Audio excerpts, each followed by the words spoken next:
¿Cómo están? Agradeciendo como siempre a la Corporación López Valencia. Vamos a continuar con la exposición de temas de análisis sobre aspectos notariales. En esta, en esta secuencia vamos a manejar unos cuantos temas que son frecuentes consultas o eventuales problemas de interpretación que pueden existir entre el alcance de las atribuciones de los notarios en determinadas circunstancias, que han sido pues constantemente preguntadas en cursos o seminarios o que suceden en la vida práctica de los abogados. Lo primero es determinar con claridad si el notario es formalmente considerado o no como una autoridad. Y después de un momento les voy a explicar por qué esta duda.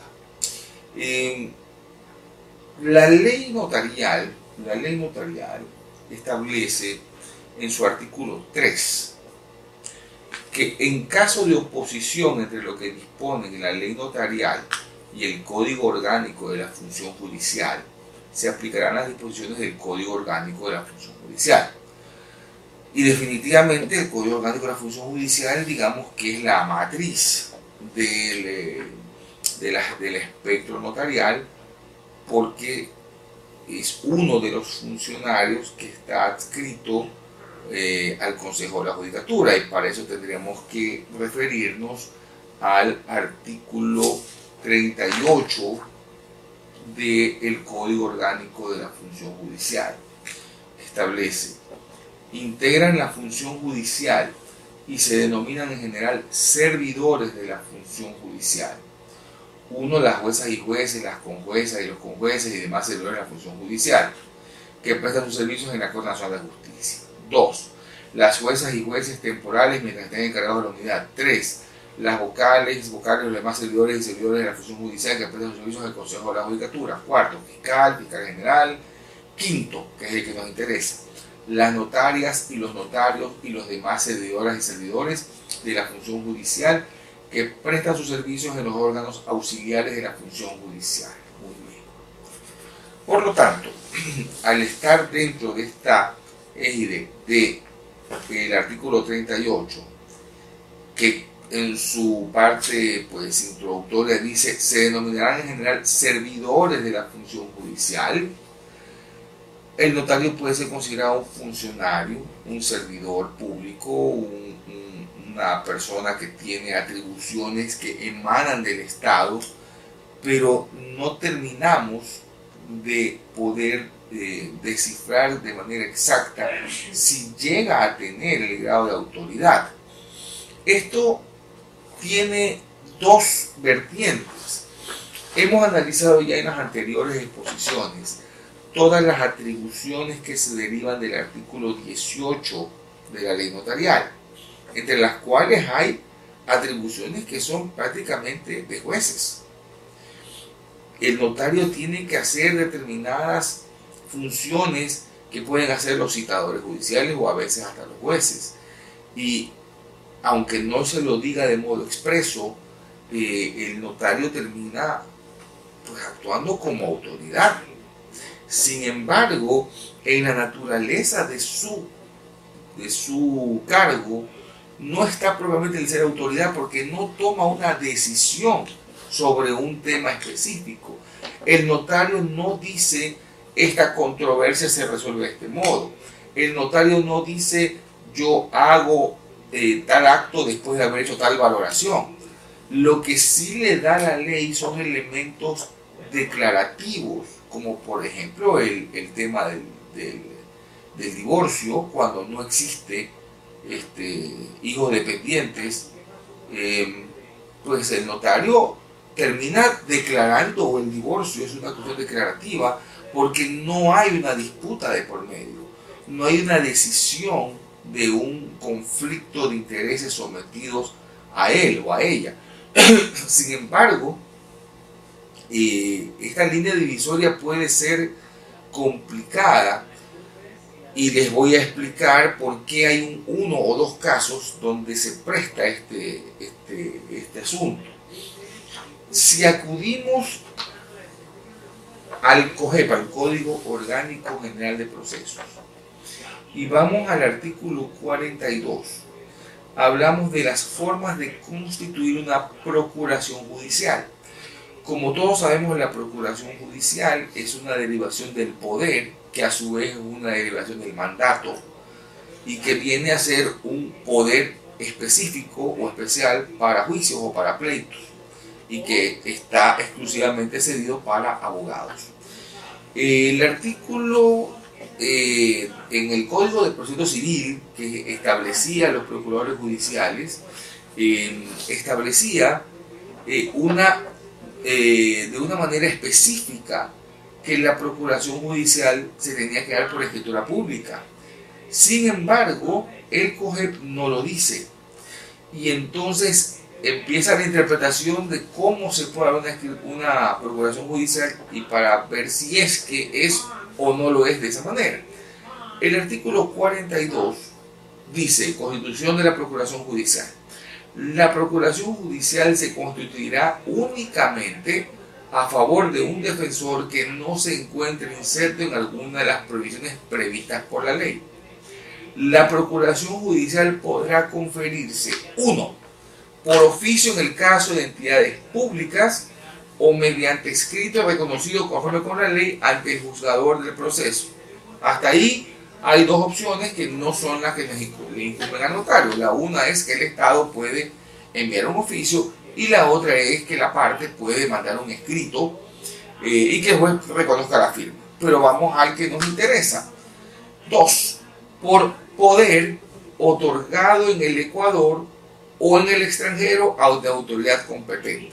Repito, por poder otorgado en el Ecuador o en el extranjero ante autoridad competente. Aquí hay que hacer dos análisis. Primero, poder. La palabra poder, como decía hace un momento, que es una derivación del mandato. El mandato es un contrato absolutamente no solemne, ¿verdad? El mandato no es otra cosa que el encargo que se le hace a otra persona. De hecho, cuando alguno de ustedes o yo le pedimos a alguien que nos haga algo, a nuestro hijo: anda, cómprame un caramelo, eso es un mandato, ¿verdad? Eso es una petición que se hace a una persona para una gestión a nombre propio. Por eso, cuando uno tiene un conserje, a alguien, se le decía antiguamente el señor de los mandados, ¿no, verdad? Porque es el mandato, los encargos que se hacen. El mandato es totalmente informal, puede ser verbal, no necesita ningún tipo de formalidad.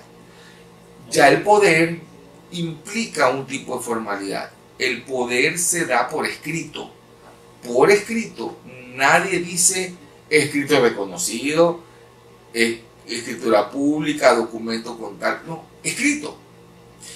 Quiere decir que si el día de mañana yo pongo en un papel con mi puño y letra o escrito a computadora, como quieran, yo autorizo al señor fulano de tal, con cédula tal, para que retire un cheque a mi nombre, lo cual hemos hecho alguna vez en nuestras vidas, para un cheque, para un documento, para lo que sea.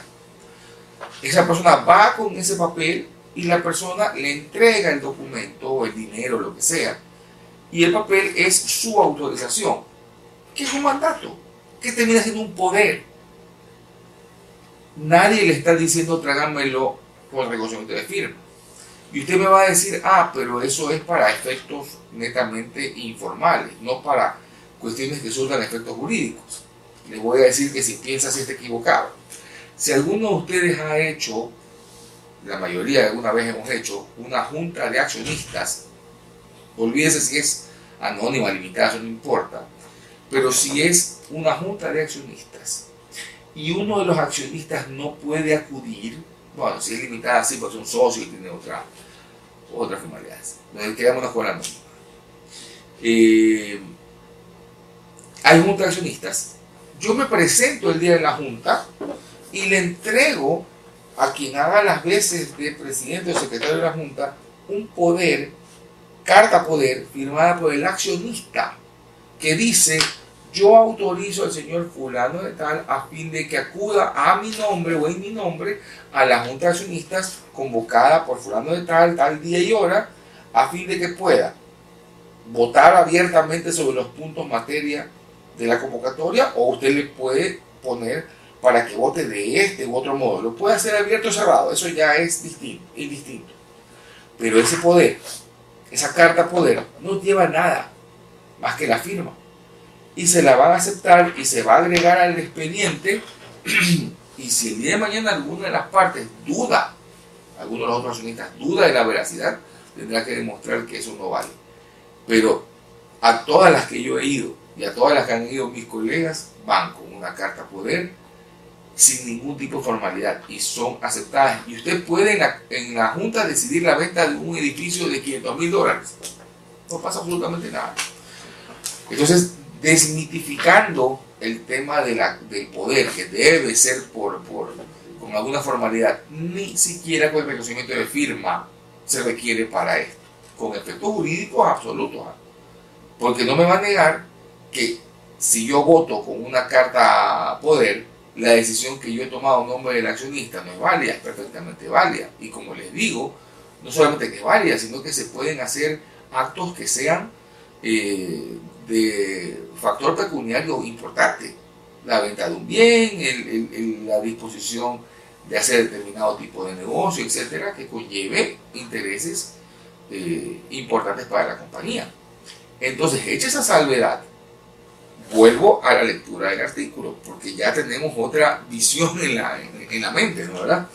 Por poder otorgado en el Ecuador, entonces si dice poder, yo también puedo hacer una carta poder. Ya, no me discutan todavía, ya vamos a seguir en la discusión. O en el extranjero de autoridad competente. La pregunta aquí del millón es esa O. ¿Cómo la leemos? Se las voy a decir las dos formas que se puede leer este numeral. Por poder otorgado en el Ecuador o en el extranjero de autoridad competente. Segunda forma, por poder otorgado en el Ecuador o en el extranjero ante autoridad competente. No es lo mismo, porque entonces la autoridad competente puede ser para el Ecuador o en el extranjero, o lo que me está diciendo es que el poder es otorgado en el Ecuador como yo quiera, y en el extranjero tiene que ser la autoridad competente. Depende cómo lo quieran leer, cómo pongan la O. Yo sostengo que esa O solamente está dividiendo dos ideas. Por poder otorgado en el Ecuador, idea una, o en el extranjero de autoridad competente. Es decir, si se otorga en el extranjero, ahí en el extranjero tiene que haber autoridad competente. Si en el Ecuador, como no hay formalidad, puede no ser suscrito ante nadie, pero si lo hago ante notario, por un reconocimiento de firma, ¿el notario es autoridad competente o no? Por eso me engancho con lo que comencé. Consideramos que es autoridad o no el notario. Les cuento un caso. Un colega se va a una audiencia de casación en Quito. Viene, el cliente estaba en el extranjero, en Miami. Le otorga una procuración judicial a mi colega mediante un formato de procuración judicial y lo otorga ante un notario en Miami, en español y todo. Viene inclusive apostillado, ¿verdad? Como ustedes saben, pues la apostilla, el convenio de la Haya, que facilita la validez de los documentos entre los estados signatarios o que se hayan adherido al mismo. Y cuando va a intervenir en la audiencia de casación, los jueces le dicen: su procuración no vale. ¿Por qué? Le dicen: porque la ley establece que en el extranjero debe hacerse ante autoridad competente. Y el notario de Miami no es autoridad competente. Primeramente, no es un funcionario del Ecuador. Y segundo, la calidad de notario no es de autoridad. Le dijeron: le vamos a dar 30 días, no me acuerdo cuánto, para que usted pueda subsanar eso. Entonces se tuvo que ir y hacerla ante el consulado del Ecuador, que esa sí es autoridad, y traerla hecha ante el consulado, y ahí se le hicieron valer. Les estoy hablando de un caso real, no inventado.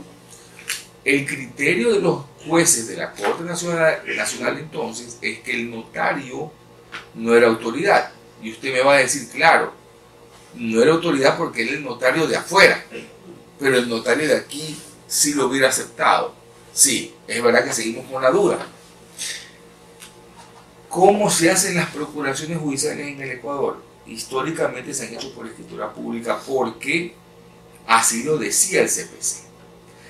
Si yo sigo esta lectura textual, exegética, positivista, como lo quieran decir, y dice por poder otorgado en el Ecuador, acudan al símil de la Carta Poder de la Super de Compañías, ¿por qué yo no puedo comparecer con una carta donde mi cliente dice le otorgo procuración judicial a mi abogado y el juez me va a pedir escritura pública? Yo le voy a decir, dígame la base legal, y no la va a encontrar. Ahora, usted me va a decir, pero el juez me deja sin audiencia y me complico la vida, por si acaso voy a llevar la escritura pública. Claro, yo también lo hago. Ante la duda, la llevo, si es un caso muy, muy grande. Pero ya tengo más de un cliente que me ha dicho, mira, para un caso que no sea tan grande, probemos. Y vemos a ver qué pasa. ¿Ya? Y claro, llevo la escritura pública como plan B, para ver si me la aceptan. Pero aún así, no logro del todo solucionar el tema porque no hay un solo juez. A la final ese juez me dice que sí, pero el juez B, C, D, Y, Z puedan decir que no. Pero es un tema interesante de estudio, ¿no? Por cuanto no hay normativa que exija que la escritura pública sea necesaria, indispensable, obligatoria para una procuración judicial. Es un tema que creemos algunos abogados debe definirse de una mejor manera. Doctor, pero en ese caso el juez lo hace por desconocimiento, por lo mejor. El juez lo hace porque hay una costumbre, porque se viene haciendo tradicionalmente por muchos años, porque venimos aplicando un código de procedimiento civil de hace 40 años, el mismo. Entonces él dice, no, pues así se ha hecho toda la vida. Pero llega un momento en el cual, pues si la ley ya no exige algo, él no tendría cómo exigirlo.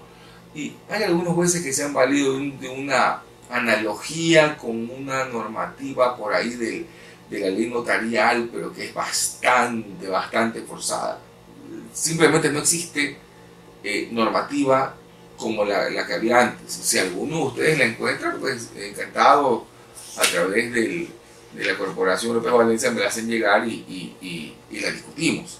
Pero la he discutido con varios notarios y con varios abogados y no le hemos encontrado la normativa.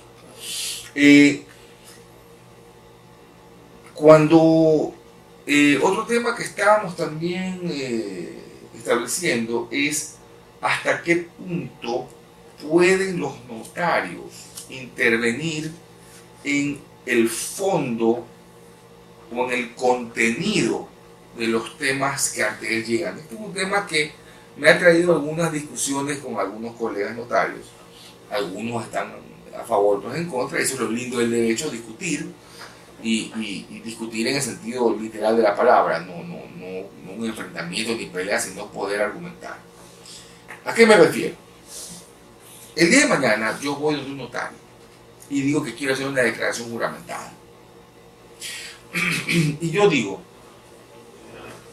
bajo juramento declaro que yo ayer viajé a la luna, después me fui a otros planetas, conocí unos hombrecitos verdes especiales que me hablaban en otro idioma, he vuelto y hoy día he ido a trabajar.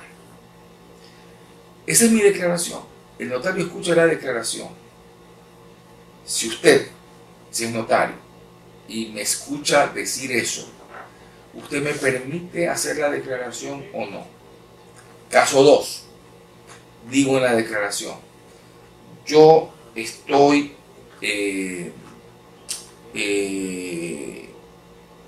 yo he asaltado un banco junto con 2 amigos y de producto del asalto hemos obtenido $100,000 y yo quiero declarar bajo juramento que les daré su 30% a cada uno conforme lo habíamos establecido. 40 para mí, 30 para los dos que me ayudaron en el asalto que hemos cometido al banco tal. ¿Okay?